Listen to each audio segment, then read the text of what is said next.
یہ سن کر بے ہوش ہو کر گر پڑے۔ حضرت بہلول ولی اللہ تھے، گزر رہے تھے، ایک بچے کو دیکھا، وہ کھڑا رو رہا تھا۔ دوسرے بچے اخروٹ سے کھیل رہے تھے، انہوں نے سمجھا اس کے پاس اخروٹ نہیں اس لیے رو رہا ہے، میں اس کو لے کر دیتا ہوں۔ انہوں نے کہا بیٹا رو نہیں، میں تجھے اخروٹ لے کر دے دیتا ہوں، تو بھی کھیل۔ اس بچے نے کہا بہلول کیا ہم دنیا میں کھیلنے آئے ہیں؟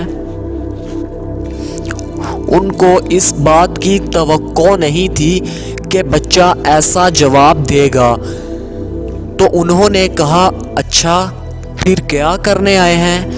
بچے نے کہا اللہ تعالیٰ کی عبادت کرنے آئے ہیں۔ انہوں نے کہا بچے ابھی تو تو بہت چھوٹا ہے، تمہارے غم کی یہ چیز نہیں ہے، ابھی تو تمہارا اس منزل میں آنے میں بہت وقت پڑ رہا ہے۔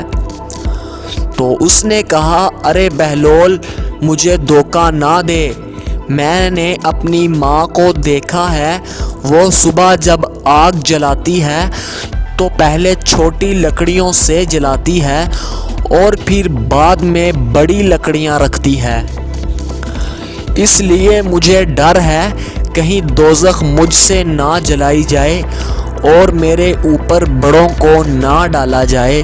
یہ سن کر بہلول بے ہوش ہو کر گر پڑے۔